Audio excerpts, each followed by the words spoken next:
Good morning बच्चों, मैं BL Agarwal.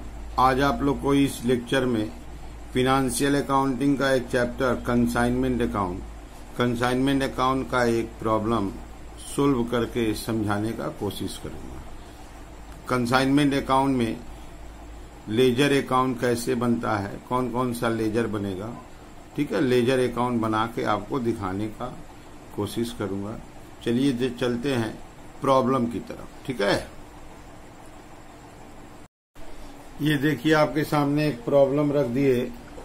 Guha and company of Kolkata consign goods valued 36,800 to S Smith in Australia.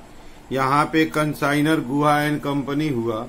Guha and company goods send कर रहा है, तो goods consign किया जिसका वैल्यू है 36,800। जिसको सेंड किया गया उसका नाम है एस स्मिथ, तो एस स्मिथ हम लोग का कंसाइनी हो गया। गुड सेंड के साथ साथ ड्रॉ किए हैं 14,000 का बिल।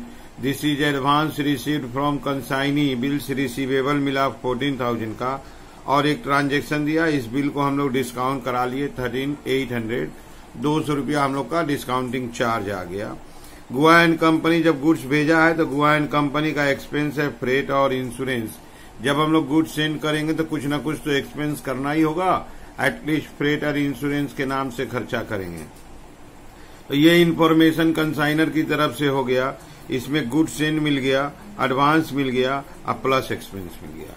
यहाँ देखिए अकाउंट सेल है। स्मिथ अपना इन्फॉर्मेशन का डिटेल भेजा है, अकाउंट सेल भेजा है, जिसमें वो शो कर रहा है 38,000 का सेल है और 3,000 कमीशन है। कमीशन परसेंटेज में न देके डायरेक्ट अमाउंट दिया है, तो सेल मिल गया 38,000, कमीशन हो गया 3,000। यहाँ पर एस स्मिथ का एक्सपेंस है, custom duty, dock charge, inland carriage और सेलिंग एक्सपेंस। शुरू वाला जो 3 एक्सपेंस है ये नॉन रेकरिंग इन नेचर है, गोडाउन के पहले किया गया, और selling expense recurring in nature है। लास्ट में एस स्मिथ ड्राफ्ट भेज के फाइनल सेटलमेंट कर लिया। एस स्मिथ फाइनल सेटलमेंट कर लिया, दैट इज जो अमाउंट ड्यू निकलने वाला था उसके लिए एस स्मिथ ड्राफ्ट भेज दिया। एस स्मिथ यहाँ बता भी दिया कि अनसोल्ड स्टॉक जो बचा है वो 13,400 का है। तो टोटल जो गुड्स था 36,800, उसमें से 13,400 का अनसोल्ड स्टॉक बचा हुआ है। यहाँ बनाना है लेजर के हिसाब से, आपको दिखाना पड़ेगा कि क्या उनका रिजल्ट आया। दैट इज लेजर बनाने के लिए बोला है। लेजर में हम लोग एक अकाउंट बनाते हैं consignment account to determine profit और लॉस। दूसरा बनाते हैं एस स्मिथ अकाउंट, वो पता लगाने की कि फाइनल सेटलमेंट में कितना पैसा मिलेगा। और लास्ट में एक छोटा सा बनाते हैं goods Saint on consignment account, ठीक है। तो ये हो गया आपके सामने क्वेश्चन। चलिए देखते हैं कैसे सोल्व होगा। ओके,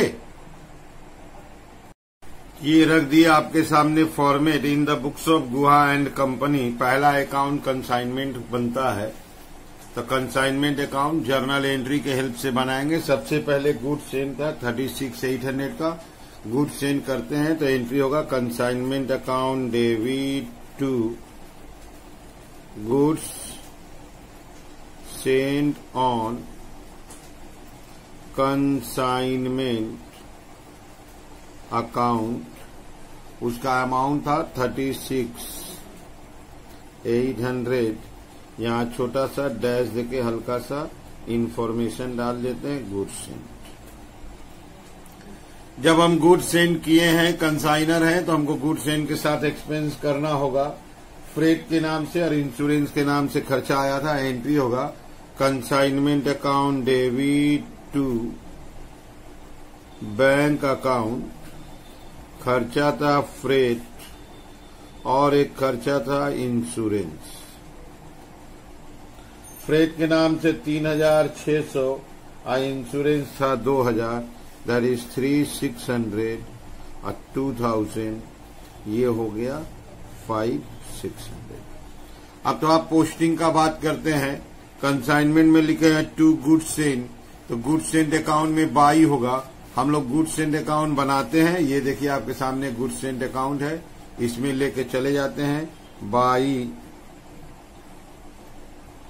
कंसाइनमेंट अकाउंट, नीचे डैश देके गुड्स सेंड 36,800। इसके अलावा दूसरा एंट्री बैंक के नाम से किए थे, बैंक अकाउंट बनाने का जरूरत नहीं है, तो दूसरा एंट्री का पोस्टिंग नहीं करेंगे जो टू बैंक था। ठीक है, अब हम लोग को वहां से 14,000 का एडवांस मिला है, बिल मिला है, बिल 14,000 का स्मिथ से मिला है। एंट्री होगा bills receivable account debit to S Smith, तो एस स्मिथ में आएगा by bills receivable account, by bills receivable account advance. इसका अमाउंट है 14,000। इस बिल को डिस्काउंट कराया गया। इस बिल को अगर डिस्काउंट कराते हैं तो हम उसका एंट्री आपको समझाने का कोशिश करते हैं। अगर बिल डिस्काउंट कराया जाए तो उसका एंट्री होता है बैंक अकाउंट डेबिट। डिस्काउंट हुआ है 13,800, डिस्काउंटिंग चार्ज अकाउंट डेबिट वो लगा है 200 टू बिल्स रिसीवेबल अकाउंट। हम जो 3 अकाउंट बना रहे हैं उसमें ये कोई अकाउंट नहीं है, इसलिए इसका पोस्टिंग नहीं करेंगे। ये डिस्काउंट चार्ज फिनेंशियल एक्सपेंस है, फिनेंशियल एक्सपेंस को ट्रांसफर करते हैं। हमारा मानना है financial expense profit and loss account में ट्रांसफर कर देना चाहिए। तो अगर प्रॉफिट एंड लॉस में ट्रांसफर करते हैं तो profit and loss account debit to discount charge account 200, तो ये यहाँ भी कोई भी अकाउंट में नहीं आएगा। कुछ एक्सपर्ट का मानना है कि प्रॉफिट एंड लॉस अकाउंट में नहीं चार्ज करके इसको कंसाइनमेंट में चार्ज कर देना चाहिए। अगर हम उनके ओपिनियन में जाते हैं तो मेरा ये एंट्री कंसाइनमेंट का 2 में चला आता, लेकिन हमारा ओपिनियन है इसको प्रॉफिट एंड लॉस अकाउंट में ही चार्ज करना चाहिए। ओके, तो बिल डिस्काउंट करा गया तो उसका हमसे कोई लेना देना, कोई मतलब नहीं रहा। तो हमारा कंसाइनमेंट में 2 एंट्री आ गया, गुड्स सेंड कर दिए और कंसाइनर एक्सपेंस कर दिया। एक एंट्री नीचे आ गया, एडवांस मिल गया था, एस स्मिथ थे बाई बिल्स रिसीवेबल, उसका एंट्री हो गया। अब हमको अकाउंट सेल मिला, अकाउंट सेल से पता चला एस स्मिथ सेल किया है, सेल का अमाउंट है 38,000, तो ले आते हैं बाई, सेल का एंट्री होगा S Smith account debit to consignment account, तो बाई एस स्मिथ, नीचे लाते हैं सेल्स, अमाउंट है 38,000। इसका पोस्टिंग आ जाएगा एस स्मिथ में, एस स्मिथ में आ जाएगा to consignment account, to consignment account sale 38,000। जब एस स्मिथ सेल किया है तो उसको कमीशन देंगे और एस स्मिथ का एक्सपेंस होगा, तो एक्सपेंस का एंट्री होता है consignment account debit to S Smith account. इसका 4 एक्सपेंस है, नाम लिखते हैं कस्टम ड्यूटी। कस्टम ड्यूटी 1700 था। इसके बाद है डॉक चार्ज 120, डॉक चार्ज 120। एक था inland carriage, inland carriage, inland carriage का दाम था 480, और एक था सेलिंग एक्सपेंस, सेलिंग एक्सपेंस था 600, बाहर कर दीजिए 2900। अच्छा, कमीशन, कमीशन का अमाउंट दे दिया था, कमीशन 3000 था, एंट्री होगा consignment account debit to S Smith account 3000। ये इकट्ठा एक कमीशन बोल के दिया था। अब ये 2 एंट्री कंसाइनी के नाम से किए, consignment account debit to S Smith, consignment to S Smith, तो इसका पोस्टिंग एस स्मिथ में बाई की तरफ जाएगा। ले आते हैं 2 बार, बाई कंसाइनमेंट अकाउंट एक्सपेंस, फिर ले आते हैं by consignment account commission. Expense का अमाउंट है 2900 और कमीशन का अमाउंट है 3000। अब मोटा मोटी कंसाइनमेंट कंप्लीट के नजदीक आ गया। कंसाइनमेंट के 2 में 4 एंट्री आना चाहिए।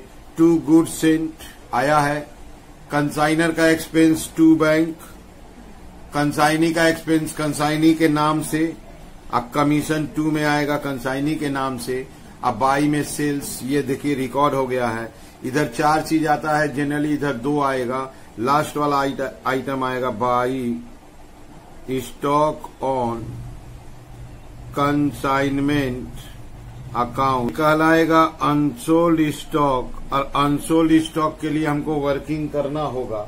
जो स्टॉक बचा हुआ है उसका कॉस्ट प्राइस लेंगे और उसमें कंसाइनी का एक्सपेंस प्रोपोर्शनेट ऐड करेंगे। चलिए उसका वर्किंग करते हैं। ये रहा आपके लिए वर्किंग के लिए space.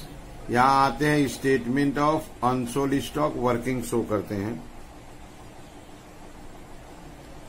Statement of unsold stock, जो स्टॉक बच गया था उसका कॉस्ट प्राइस। क्वेश्चन में बताया था कि जो स्टॉक बचा हुआ उसका कॉस्ट प्राइस है 13,400। अब इसमें ऐड होगा, प्लस होगा कंसाइनर एक्सपेंस। कंसाइनर एक्सपेंस अगर आपको याद हो तो कंसाइनर का एक्सपेंस 5,600 था, गुड्स सेंट था 36,800, स्टॉक बचा है 13,400। That is expense divided by goods sent into unsold. Expense है 5,600 divided by goods Saint 36,800 into unsold 13,400। Answer is 2039। और प्लस करेंगे consignee non recurring expense. Consignee का नॉन रिकरिंग एक्सपेंस लिया जाता है। कंसाइनी का नॉन रिकरिंग एक्सपेंस आप एक बार देख सकते हो। कस्टम ड्यूटी, डॉक चार्ज और इनलैंड कैरेज, ये तीनों मिलके जो होगा ये नॉन रिकरिंग होगा 2,300। तो यहां लाएंगे 2,300। उसका गुड्स रिसीव 36,800 ही है और क्लोजिंग 13,400 होगा। That is 2,300 divided by 36,800 into 13,400। Result will be 838 कर देते हैं। अब इसको प्लस कर देंगे, क्लोजिंग स्टॉक आ जाएगा 7,716,277 और ये क्लोजिंग स्टॉक कंसाइनमेंट का बाई में लिख दिया जाएगा। कंसाइनमेंट का बाई में एंट्री मारे हैं, बाई स्टॉक ऑन कंसाइनमेंट 16,277। ऐसे करके एंट्री हो गया। आप कंसाइनमेंट अकाउंट का आंसर लाएंगे। जनरली कंसाइनमेंट में प्रॉफिट निकलेगा।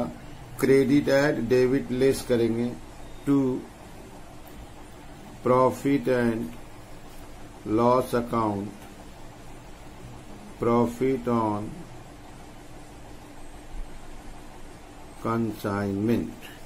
अब हम लोग पहले क्रेडिट का ऐड कर लेते हैं 38,000 16277 16277। टोटल हो गया 54,277 54,277। अच्छा, माइनस कराएंगे गुड्स सेंट का 36,800, कंसाइनर एक्सपेंस 5,600, कंसाइनी एक्सपेंस 2,900 और कमीशन 3,000। Answer will be 5,977। ठीक है, ये हो गया टू प्रॉफिट एंड लॉस। इसके बाद नीचे एस स्मिथ अकाउंट बना था। यहाँ सेल का एंट्री पोस्टिंग आया, बाई साइड में थोड़ा सा एंट्री आ गया एडवांस का, एक्सपेंस का, कमीशन। अब इसको क्लोज करेंगे। दिस इज 38,000, ये हो गया 38,000। अब आंसर निकालते हैं। 38,000 माइनस एडवांस 14,000 डिडक्ट होगा, एक्सपेंस 2,900 डिडक्ट होगा, कमीशन 3,000 होगा। आंसर आएगा 18,100।